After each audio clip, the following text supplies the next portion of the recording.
Good evening, everyone, and it's my pleasure to introduce our speaker today, Rutuparna. She is an assistant manager training at ETS India. With a deep focus on overseeing exam training, Rutuparna brings a wealth of expertise in TOEFL and GRE preparation, and she is also highly skilled in curriculum development and has a strong passion for leveraging digital platform to enhance the learning experience. So, Rutuparna, now it's over to you. You can start now.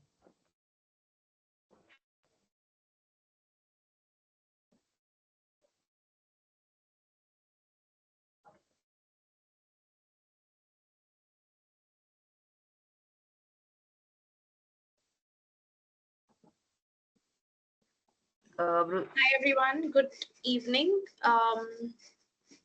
Welcome to this session today, which is going to be on the GRE verbal reasoning section. I'll also be telling you a little bit of tips on AWA as well. Whatever doubts you have or questions you have, I'll be making sure to get it all answered towards the end of the session. All right. I hope all of you can see my screen. Can you please let me know in the chat? Yes, you can. All right, great then. Okay. So GRE obviously is accepted in 20,000 plus universities for graduate business and law programs. Institutions, government agencies, organizations, and foundations offer fellowships and scholarships as well. There are three sections on the GRE majorly. The first section is the analytical writing assessment section, uh, in which the test taker is required to write an issue essay. All right, that is the task for which you get 30 minutes. Please remember that analytical writing always comes as the first section, and then the sections for verbal reasoning and quantitative reasoning come in any random order. The score for AWA is not included in the actual score of GRE, which is 340. What comprises of that score are two sections, and those are verbal reasoning and quantitative reasoning, both of which have two sections each, right? And if you can look at the test structure, you will be able to see that both the sections in verbal and quantitative contain the same number of questions, that is 12 questions for the first section and 15 questions for the second section. What changes, however, is the time that is allotted for verbal and quantitative reasoning. For verbal, you get 18 minutes to finish 12 questions in the first section, and for second section, you get 23 minutes to finish 15 questions. All right. However, in quant, you get a little bit of extra time than what you get in verbal. So for quantitative reasoning, first section, you get 21 minutes to finish 12 questions, and you get 26 minutes to finish 15 questions in the second section. So if you assemble the timing that is allotted for each section, the total testing time comes around 1 hour and 58 minutes. Where can you take the test? The test can be taken at two places. You can take it at a test center. You can also take it at home, which is called GRE at home testing. If when we come to the test center mode, it is available on a continuous basis at 1,000 plus test centers in over 160 plus countries. Appointments are typically scheduled a few days out based on seat availability. It's advised to book your test before 1 month. If you're writing at a test center is responsible for ensuring that the room and computer equipment meet GRE standards, and in-room proctors monitor for security violations and answer test taker questions. So you'll have a physical proctor who will be monitoring for security. Now, at the same time, when we look at a home medicine test, it is available 24 hours a day, 7 days a week, 365 days in a year. In most regions of the world, appointments are typically available the following day. The test taker is responsible for ensuring that the room and the computer equipment meet GRE standards. You will need to perform a system check on your computer before scheduling your test. The testing process is very, very rigorous, so you'll have to make sure that you're maintaining the appropriate hygiene that is required for at-home testing. Otherwise, your score will be cancelled. Now, for at-home testing, you'll have remote proctors who will monitor for security violations and answer test taker questions. All right. You can follow these links if you want to learn more about the modes of the test.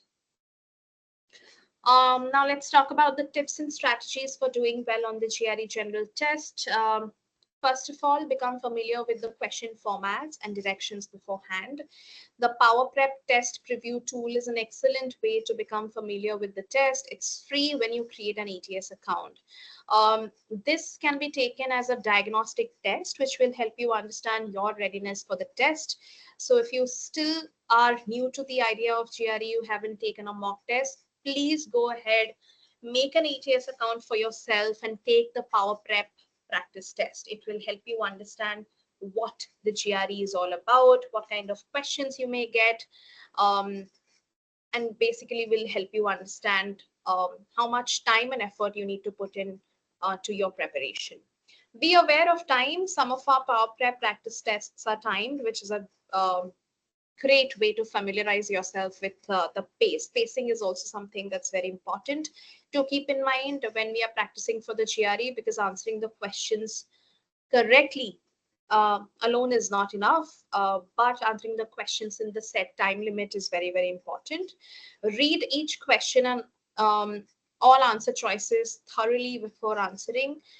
Never ever choose or confirm an answer choice without reading all the answer choices. Make sure to read all the answer choices, do the elimination, and then confirm your answer. Use strategies that have helped you figure out answers to other unfamiliar questions. Do not waste time on questions you find extremely difficult, since no question carries greater weight than any other question. In the verbal reasoning and quantitative reasoning section, all the questions contribute to 1 mark or 1 point, and they are always scored in 1 point increments. That means all the questions have similar weightage. So you cannot be spending way too much time on a particular question, because that way you're also missing out on the other questions, and that's not a good idea. Check the review screen before finishing a section to ensure that you have answered all the questions. You have something called a mark button and a review button. Now, whenever you find yourself spending too much time on a particular question, always mark that question, move on to the other questions. Once you're done with all the other questions, you can click on the review button, and that will basically show you all the questions that you have marked, which sort of acts like a reminder for you to go to those questions and change your response and then submit your answer, right? Answer every question, because there is a huge advantage to the GRE, because the GRE does not have any negative marking. So do not leave any question unanswered. Even if you have to make a best guess, make a calculative guess and attempt the question. You never know, that might just get you that extra point, right? So you have the followings that are available for the shorter GRE. You have one free Power Prep practice test. You have one priced Power Prep plus practice test. You have something called Score It Now, which is an online writing practice to self-evaluate your AWA essays. And you have a self-paced course, which is called GRE Mentor course, which is priced at around 8,000 Indian rupees, I think. And all of these are available for you to, get you started with your test preparation journey. Because all question types remain the same except for analyze an argument task, which was a task earlier in the AWA section. You can use all existing GRE prep materials for your test preparation. And the first book, obviously, that you should get your hands on is the official guide for both quants and verbal. This is the test. This is how the test dashboard looks like. As you can see, we have certain tools here like exit section, calculator, mark button, review button, which is what I've told you about already. And this is exactly how your review question looks like. When you click on the review button, this will show you the list of questions that you have marked, and then you can go to all these questions and then change and submit your answer. GRE is section adaptive. What that means is the computer selects a second section of a measure based on the test taker's performance on the first section. That means how you perform in the first section basically defines what kind of a section you will get next and what level of difficulty will the questions be of in this next set as well, right? Let's say that you perform really very well in the first section. That will ensure that your second section will contain harder questions, but that will also make sure that your score is going higher. If you if you perform very poorly in the first section, that means the second section will contain very easy questions, but that will also ensure that your score is going low, right? So both sections are important since the final score on each measure is based on the total number of correct answers and the level of difficulty of these questions, right? So even though all the questions are worth 1 point, it's also the level of difficulty of the questions that define how high or how low your score can be. And like we have already established, points are not deducted for wrong answer. So it is always better to leave than to leave an answer blank. So this is how the section level adaptation works.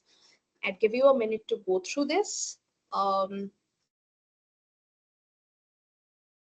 and ask me any questions that you may have on the section level adaptation. Please remember that the section level adaptation works in individual sections for both verbal and quants. All right. Great. Analytical writing, on the other hand, ranges from 0 to 6.5 point increments. What that means is you will get your scores like 1, 1.5, 2, 2.5, like that. 4 is considered a good score on the AWA section. Anything above 4 is considered great, and anything below 4 basically demonstrate what all has not been done well in the response or in the essay. The 3 scores are provided to both test takers and score recipients. GRE team advises against adding the scores together because each score represents proficiency in a particular set of skills.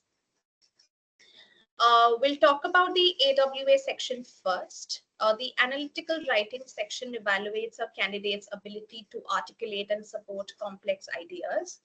How well you can control the elements of standard written English and how well you can sustain a well-focused, coherent discussion, right? So this task or this essay basically requires your opinion on the given topic, on the given issue. And because it is an opinion-based topic, you have to make sure that you have to choose a particular side of the topic and stick to it. You cannot be in the middle saying that I agree and disagree to both sides, right? So that shows that you lack critical reasoning skills, which is exactly what you're getting tested on through this task. So there is just one timed analytical writing task, which is the issue essay. It assesses your ability to think critically and write analytically, and it does not test content-specific knowledge. We have something called the GRE pool of issue essays, which you can find on our official website, which is ets.org. Please go ahead and go through those pool of essays, and you'll get the essay from in the AWA section from those pool of essays itself. Essay responses are typed. Basic functions include inserting text, deleting text, cutting and pasting, and undoing the previous action.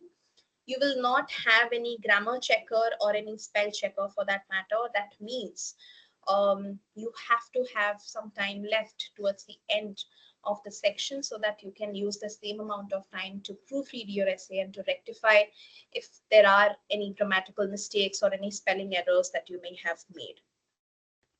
So what is the task actually? What does the task demand of the test taker? It presents a brief quotation that states or implies an issue of general interest and specific Rutuparna, information. sorry for interrupting, but I think your slides are not changing. Yeah, yeah, now it's visible. Oh, okay.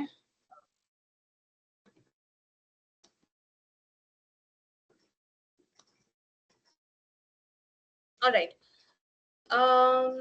Okay, so yeah, it presents a brief quotation that states or implies an issue of general interest and specific instructions on how to respond to that issue. It requires the test taker to analyze the issue and develop an argument with reasons and examples to support that position. The test taker has 30 minutes to plan and compose your response. A response to an issue other than the one assigned will receive a score of 0. Um, so, like I have told you, there are going to be two sides to any kind of opinion, right? You have to ensure that you choose one side of the opinion always, and provide details or examples for that particular side which support your positioning on the issue. All right. um, if you provide irrelevant examples, they're not going to substantiate your position, which is why your score also may get affected. Now, who evaluates these essays, and why is it important for us to know? Trained GRE readers evaluate each response for its overall quality based on how well the test taker responds to the specific task instructions, how well you consider the complexities of the issue or identify the issue, how well you can organize, develop, and express your ideas, how well you can support your ideas with relevant reasons or examples, and what is your control on the elements of standard written English, which is basically mechanics and usage, vocabulary, grammar, um, and everything else included, right? Uh, because American university professors are going to evaluate your essays, it's important to understand that you cannot use certain type of examples, like examples which are area specific or which are very local, right? Sometimes, let's say, by looking at the essay topic, you think that an example from Indian mythology will be great, right? Um, if you provide that example, but then what if the grader is not able to relate to that, right? So that's why make sure whatever examples you provide to support your position are universal, they're global in nature. Make sure they are not controversial, right? Or anything related to religion. So this is the general structure of scoring guides. So let's understand the scores in two halves, right? Score 4, 5, 6 are considered upper half scores. All of these responses are described in terms of what is done well. At the same time, 1, 2, and 3 are considered lower half scores, and all of these responses are notable in terms of what is lacking in the essay, right? So, like I said, 4 is considered a good score, and anything above 4 is going to be great. Um, what should be the structure of your essay? Obviously, your essay needs to have a basic structure with an introduction, body paragraphs, and a conclusion. Now, if you are somebody who is a voracious reader, if you read regularly, then you will be able to do tremendously well in this section because you have a lot of exposure. You have exposure of ideas, you have exposure of vocabulary. So you will be able to write a very nice introduction, and you'll be able to demonstrate a range of vocabulary skills. However, if you are someone who has a little inhibition about writing, then you can just paraphrase the topic in your own words in the introduction, and that will make up for your introduction. However, I will definitely suggest you to do a lot of reading in those 3 or 4 months that you'll be preparing for the GRE. Please read newspapers, the New York Times, the Economic Times. Those will help you a lot, and those will expand your horizons. And they're going to help you, refine your writing skills. And that way you'll be able to write an amazing introduction. Now, once we have the introduction and the conclusion, we will need to have 3 body paragraphs, at least 3 body paragraphs which support your position on the topic, right? That the 3 body paragraphs will contain 3 examples that you have brainstormed. If you think that your typing speed is great and you will be able to write more or type more, you're free to go for a 4th body paragraph and a 5th body paragraph, but make sure that you include one paragraph, which is going to be a very brief one, which addresses to the contrasting side or the opposite side, but not going into the details of it, just briefly stating as to why the other side doesn't work for you. All right. So that is how the structure of your essay should look like. Now, when it comes to the length, you need to write about 500 to 600 words to be able to desire for a very good score on the GRE, right? Let's say that you write about 300, 350, 400 words. It shows that it could have been much better. It shows that examples could have been more compelling. However, you will end up getting a 4, but then again, it's not only the length, but it's everything else that we are talking about. What kind of vocabulary you're demonstrating, what kind of examples you have chosen to support your position, how strong is your grammar, what kind of sentence variety or sentence structures you have demonstrated. So we are not looking at one particular thing basically, but we are looking at an essay which is going to be holistic in nature, which has a little bit of everything, right? What else? What can you definitely add? You can add the topic sentence. Please make sure that in the introduction, your stance on the topic is made very clear, right? Um, that means you're going to state as to whether you choose this side of the topic or that side of the topic. And of course, not to forget transitions. Transitions play a great role in identifying or indicating what kind of shifts are being made in the essay. So make sure to use relevant transitions wherever it is necessary, but at the same time not overdoing it. What else could you add to elevate your responses? You can add specifics, you can add analogies, you can add commanding sentences. These are great ways to strengthen your own opinion, because that is what we are doing in this task. Rhetorical questions are a great way to strengthen your own opinion. So make use of rhetorical questions, know where to use them. When it comes to the length, I've told you that if you're looking at a score 6 essay, then we are looking at a word length of somewhere around 500 to 600 words. And of course, big words. Well, it's not a must. GRE test makers do not expect you to make use of big words.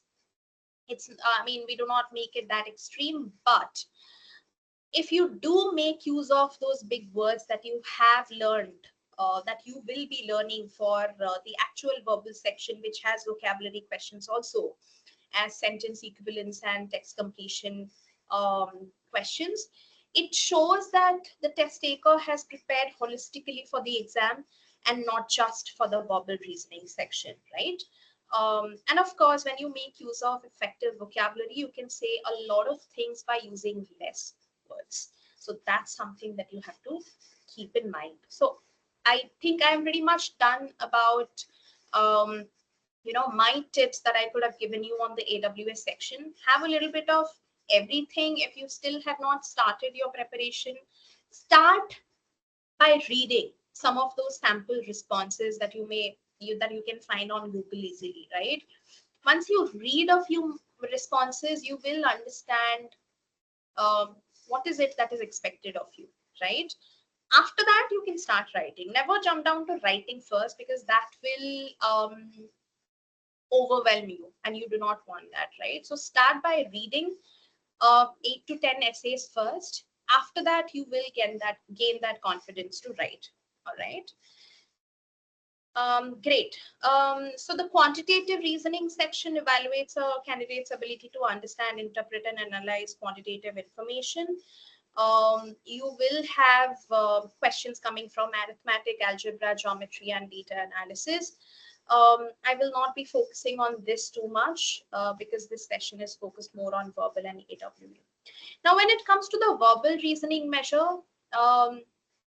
majorly two types of questions are tested, right? Um, one of the question types is based on reading comprehension passages, and the other type of question is question which is related to vocabulary, right? So you can expect 50% of the questions coming from reading comprehension passages, and the other 50 coming from vocabulary related question. And under vocabulary, we have two types of questions. One is text completion and the other is sentence equivalence. So to accommodate different interests and backgrounds, there's a balance of questions in the natural sciences, social sciences, humanities, etc.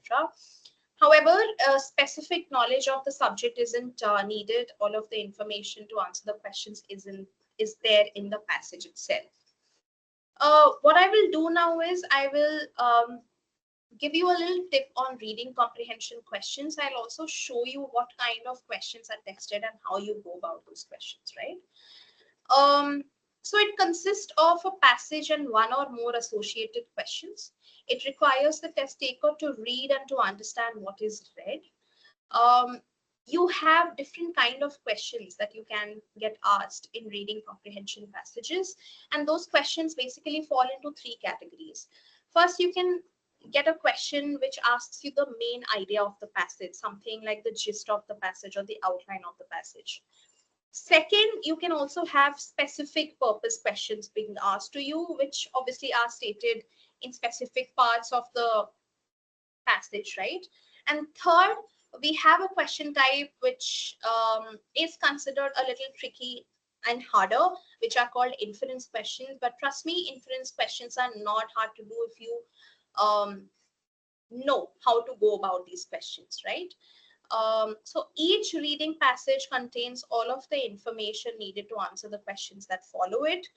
Please remember that whatever answer choice you come up with as the correct answer, you have to make sure that the answer choice has got proof in the passage, and they are backed by what the passage says, and they're not um, something that the passage is not privy to.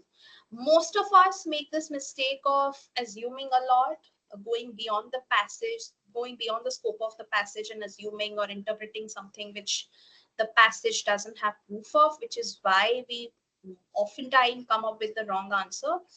Do not do that. Always locate the answer from a passage. If a certain option that you're coming up as the correct option is not having proof in the passage, then that certainly cannot ever be the correct answer.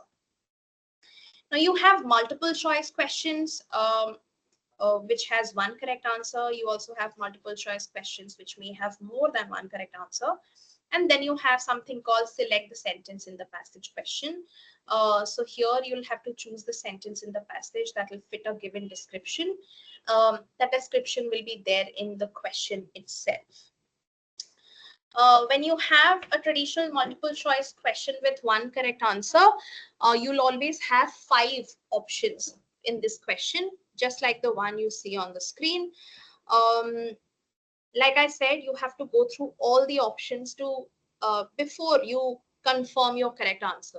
Now, this one is a traditional multiple choice question which may have more than one correct answer. So these are called select all that apply question. Now, in this question, only one option could be correct, 2 options could be correct, or all 3 options could be correct. Please remember that it doesn't have any partial scoring. Only when you come up with all the correct answer that this question has, you will be marked for this question. Otherwise, you will not be marked. Similarly, this is how select a sentence in the passage question looks like, which is a very short question with a description. That description is what you have to look for in the passage or in the sentences, and whatever matches the description closely will be your correct answer. You will only be able to select one particular sentence. So you have to be very decisive, and you have to be very precise before you confirm the sentence that you think is the correct one. Once you select the sentence, it looks something like this. All right. Now, 3 things we are looking at when we are thinking of a reading comprehension passage. The topic. What is the topic about? The purpose. Purpose is a small part of the entire passage, as in why is the author written the passage in the first place? That means what is that one big thing that the author wants you to believe in, right? So that's the purpose. And what are the supporting details or evidences the author has given to support the main idea of the passage? So these are the 3 things that you need to be concerned about while you're mapping a passage. Now, passage mapping is something that has to be done and practiced in the preparation stage itself. Never try to look at the questions first and then try to come to the passage to locate the answer. That's not a great way to deal with GRE reading comprehension passages, especially because these passages are a little trickier, even though they're smaller. And when you map the passage first and then go to the questions, you are much more effective in, choosing the most accurate answer choice, and it also saves you time, right? You'll not be freaking out a lot. So you need to understand which kind of question you are answering. Addressing the task of the question is also very important. For some questions, you just need to skim through the passage. For some questions, you'll need to just read a particular window that's there in the passage, but everything will be easy to do if you have mapped the passage and analyzed the passage in the first place, which will take you not more than 3 to 4 minutes. Make notes. This is something that you have to develop in the preparation stage itself. Try to make notes, try to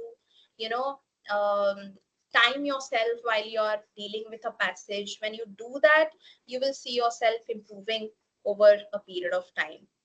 Make sure to understand what the question is asking. Answer strictly on the basis of what the passage says. You should not rely on outside knowledge. Like I said, any and every option that has new information or information which the passage is not privy to cannot be the correct answer. So you have to be very, very particular with that. I know there are a lot of times where you'll feel that, okay, this is a very lucrative answer choice, but always ask yourself, do I have the proof for this in the passage? If you have got proof, then it may be the correct answer. But if you have no proof, then never ever take it to be the correct answer, right? There are certain tools that you need to, know about, which will help your job easier in eliminating answer choices. There are going to be some answer choices which will be using the same exact words and phrases from the passage to basically trap the reader, right? So these are called recycled answer choices. You'll find yourself reading the same thing that you have read in the passage, which is what may make you fall for those answer choices. You'll be like, okay, I've read this somewhere in the passage and this may be the correct answer. But the problem with such questions is this may be coming from the wrong part of the passage and doesn't necessarily answer your question. Similarly, you have something called extreme language, something that makes use of absolutes, right? Like must or always, never, should, all these words, right? Like I said, always locate proof. And if you feel that the claim was not very strong in the passage, then we cannot take such answer choices to be the correct answer. Then you will also sometimes see answer choices making use of comparison language, like greater than, heavier than, lesser than, right? More compelling, less compelling, etc. 9 out of 10 times such answer choices are wrong, because the problem is the two things that is being compared in the answer choice may not have been compared in the passage, right? They merely may have been just mentioned but not necessarily compared. So you have to be cautious there as well. And sometimes you'll also find answer choices which basically state the opposite of what you're trying to look for. So those are also going to be naturally eliminated. Always have a prediction before you answer any question. The prediction helps you know and understand what exactly you're looking for, which helps your elimination better. Otherwise, you'll find all the answers to be confusing and you'll feel that all the answer choices are correct answers. And lastly, eliminate any and every answer choice that makes use of outside knowledge, something that the passage doesn't have any proof of. All right. Again, like you see, this whenever you see the word primary purpose in the passage, you'll understand that it's a main idea question. Never ever choose an answer choice which is very specific, okay, which is mentioning something very specifically, that is something that was very specifically stated in the passage. The correct answer for your main idea question is going to be all inclusive, something that addresses to the passage as a whole. So be aware of that. At the same time, the answer for a specific purpose question cannot also be an answer choice which is very generic in nature. You have to make sure that specific purpose questions has specific answers, and a main idea question has a generic answer and not a specific answer, right? Similarly, with inference questions, how will you understand it's an inference question? You will see the word infer or imply in it, right? That's how you get to know that it's an inference question. Do not overthink an inference question. The why we find inference questions harder is because the answers for these questions are never clearly stated in the passage, which is what makes us assume or interpret a lot, right? That's where we go wrong. We tend to overthink. Do not overthink. Ask yourself, what are you asked about in the question, right? And what do I know about this thing from the passage? And then what is the next possible thing I can guess? Be very direct and straightforward in your approach to an inference question, and you will get the correct answer. All right. So that was about the reading comprehension passages. Try to practice a lot, I would say. Practice is the key.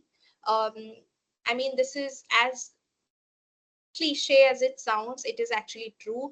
The more you practice, the more you'll get a hang of all kind of questions, and you'll also develop a lot of confidence and clarity as well. Now, when it comes to sentence equivalence questions and text completion questions, both these questions follow the same exact approach, right?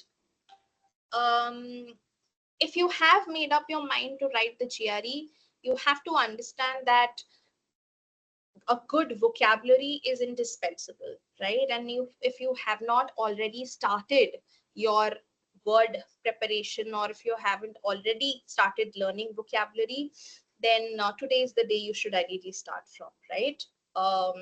Very, very important. I always get this question, how many words do we have to learn? That's not really a tangible question, I feel. The number of words should not matter. What matters is how consistently you are preparing your vocabulary and how consistent you are with, revising those same vocabulary. Because if you know 100 words, you'll be able to guess the meaning of another 10 words, right? Because you have that exposure. So that's something that you need to know. And vocabulary questions are actually pretty straightforward and simple. I always believe that vocabulary questions are like maths questions. If you know the word, you'll get the answer. If you don't know, then you'll not get the answer. It's as simple as that. Thinking is not something that matters in vocabulary questions. For that, we have reading comprehension questions where we need to think and analyze a lot. But with vocabulary, it's all about how well you have prepared for the vocabulary. Now, how you go about these questions is first read the sentence slowly, understanding what the blank is talking about and what insight or clue do we have in the blank. Um, Once you understand that, you'll have to predict a word of your own for the blank, and then you can match it with the options to see if you have two matches when you're doing a sentence equivalence question, because a sentence equivalence question always has two correct answers. But the difference in text completion question is that the text completion question always has one correct answer. So that's the difference. Everything else remains the same. For example, this question says Jeremy Buchanan, sworn in as South Africa's president, remains dash. And then you have a semicolon. Whenever you have a semicolon in the sentence, make sure to read what comes after the semicolon, because that part carries the insight for the blank. So it says in his past administrations, he had been both a proponent of democratic change and a harsh military dictator who jailed journalists, inflicted physical humiliation on civil servants, and expelled thousands of immigrants. So we are talking about this person called Jeremy Buchanan, and we are told both good and bad about this person, that he's been a proponent. Proponent is a word which has a good connotation or a positive connotation, but at the same time, we are also told that he was a dictator, which is opposite of a proponent, right? So these are two conflicting statements coming together, which will obviously match with a paradox, right? When two conflicting statements come to be true at the same time. And because we are not sure what kind of a person he is, he seems like a very mysterious person, it is going to match with an enigma. So an enigma and a paradox are the two correct answers for this question, right? So that is how you do these questions. Trust me, sentence equivalence and text completion questions are very easy, provided you have done your vocabulary well. These are questions which you can definitely make sure to get correct in very less amount of time. Whatever time you save here, you can go ahead and use the same amount of time in your reading comprehension passages, because that consumes time, that requires you to think, analyze, dig deeper. So all of those things will happen there. Now, when it comes to text completion questions, it comes in single blanks.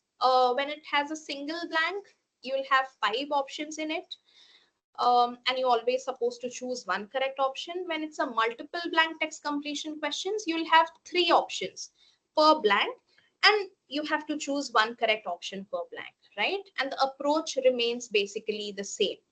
The only thing is, when you are doing a multiple blank text completion question, just find the easier blank to start with, uh, and that will help you work through the question easily. You'll not have any obstacles, and it'll also save you time, right? Now, how will you understand which blank is easy to start with? For whichever blank you have got the most amount of clue or insight for, that is going to be the easier blank to start with, right? Um, I think I will ask all of you to try this question. Um, After that, I will be pretty much done with my presentation, and then I can start taking your questions, whatever questions or doubts you may have. So can I have your answers in the chat?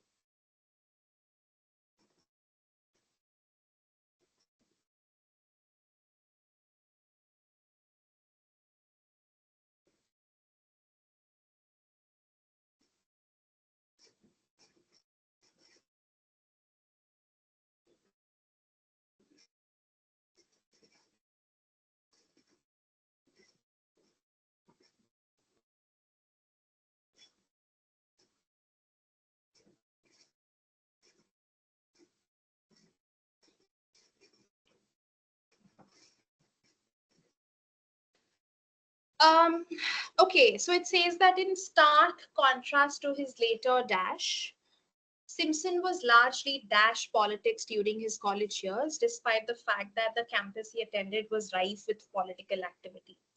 Well, here the first blank is in the easier blank to start with, right? Because we don't have much information for the first blank. So we'll go ahead and try the second blank. What does it say? That Simpson was largely dash politics during his college years, despite. Now, despite is a transition, which is a contrasting transition. Whenever you have a contrasting transition in a vocabulary question like this, take a step back and understand that the word for the blank will be opposite in nature, right? Despite the fact that the campus he attended was rife with political activity. Again, here also, if you know the meaning of the word rife, it becomes very easy for you.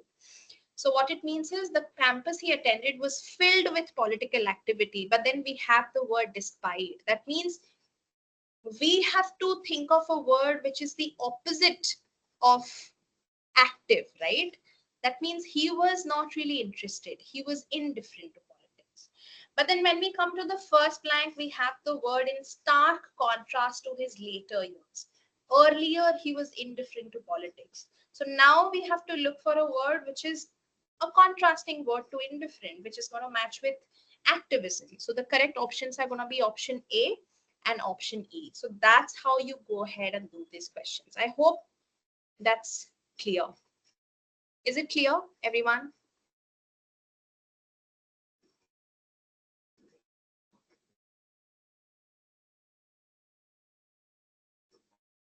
All right, great. I think with that, I am pretty much done with my side of the presentation. I'll be happy to take any questions that you have. please feel free to pour in your questions in the chat and I'll read them. I was not able to see when we are sharing our screen, we can't see the chat at the same time, which is why I was not able to reply. But now I'll be able to read all your questions and happily answer them. So please pour in your questions.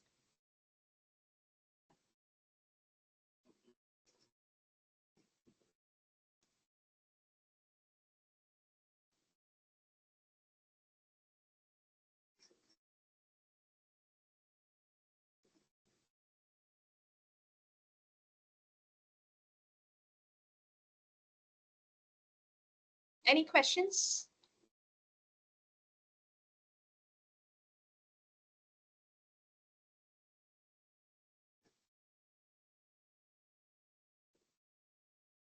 Ma'am, I wanted to ask, like you mentioned, each and every question in the quants and verbal hold the same marks. So how does the section adaptive situation pouring in difficult questions help score better?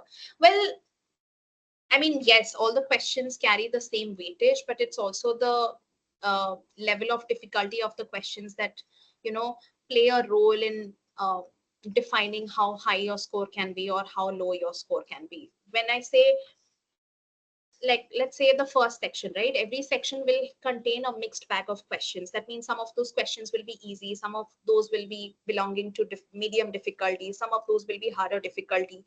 So the harder questions carry more weightage. That is how it works.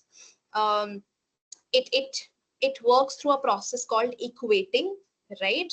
um, Again, scoring is proprietary information, but I think you'll get more information on that on our official website. Is experience required compulsorily for abroad studies? Debashis, I think you need to ask this question to anybody who's in counseling, right? Uh, this is not my expertise, and I believe that I'm not the best person to answer this question. I majorly deal with test prep.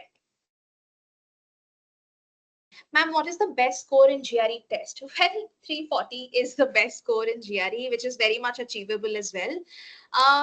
However, if you're looking at a good score that is considered a good score worldwide in GRE, is something around 325 plus, which will help you apply to most top tier institutes.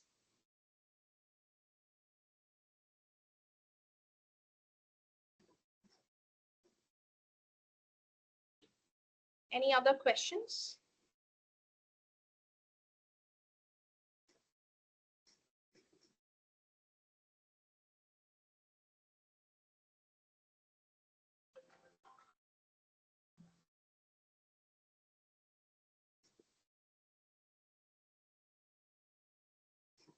You teach quants or English? I deal with verbal. That's my expertise.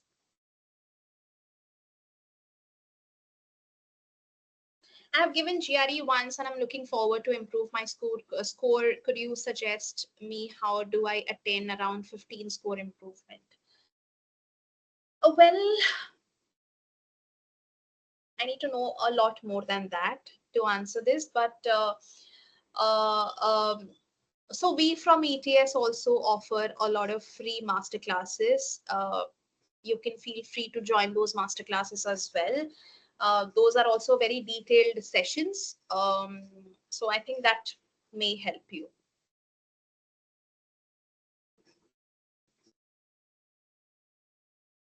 You can find the information on that on our official website, which is ets.org. Any tips to learn and complete GRE within 10 days? No tips. 10 days is too short a time span.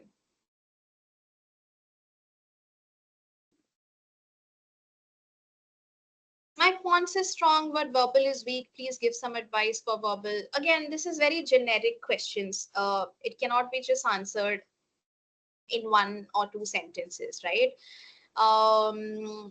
Explore more, practice more, get your hands on a lot of materials that you can, and try and practice more, right? Try to learn as many words as you can, all the high frequency GRE words. Um, You'll get a lot of free resources for words. Princeton Review has their own words. There are many other materials that you can also go for. There are YouTube videos as well that you can watch.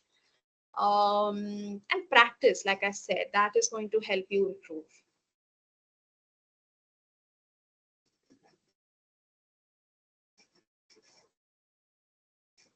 Practice all of the questions that you're asking me. It takes practice. It obviously takes you a good trainer who can equip you with all the techniques that you need to keep in mind, all the strategies that you can apply in those questions. But after that, the trainer's job is done, right? It's all about how you can practice and get better.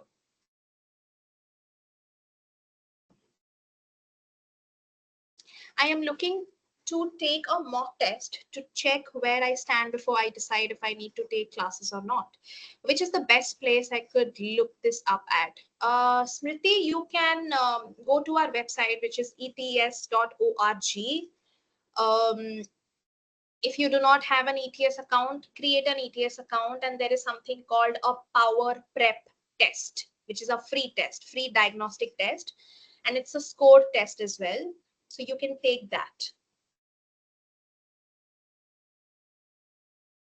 Can you suggest few books to get good score in each exercise? You can definitely start with the GRE official guide for starters, and after that you can use Princeton Review, you can use Parents, you can use many others. There are, again, you'll have to search that on Google. I'm sure you'll get many.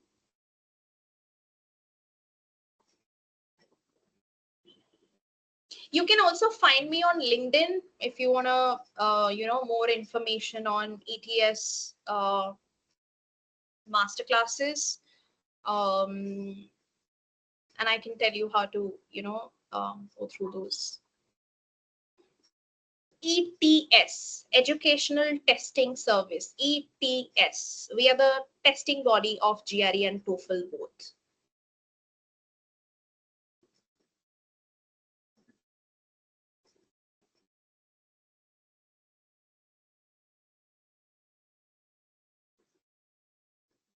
Okay, Kirtana says, I'm facing challenges while solving hard questions from text completion. I think at times I'm not able to understand the context. What do I do? Go slow, Kirtana. There probably you are, I think, not being mindful while you're reading sentence, or you're reading it very fast. Very slowly read the sentence and you will get it. I promise you that.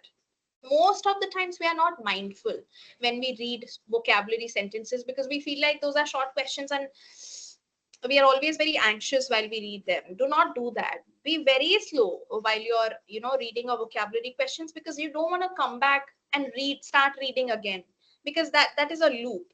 It'll keep happening. So be mindful. You read it once, read it slowly, and read it for the final time, and you'll for sure get a hang of it. Share your LinkedIn pro. My name is Rutuparna. You can see it on my screen. You can just write Rutuparna ETS and you'll find that.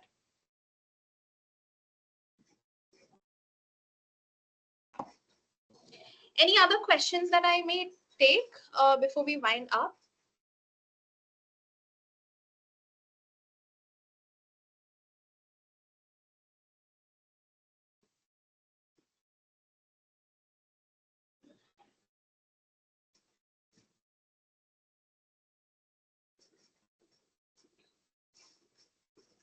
All right. I think we have no more questions then. Kajal, should we?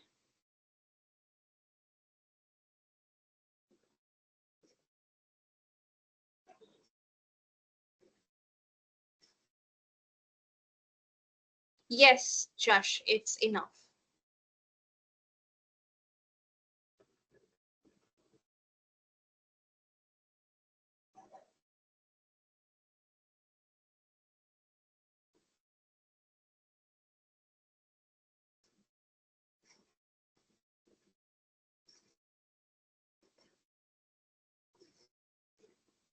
Okay. Kajal, are you there? Yes, Rutuparna, thank you for your valuable time. Thank you all. All right. Goodbye, everyone.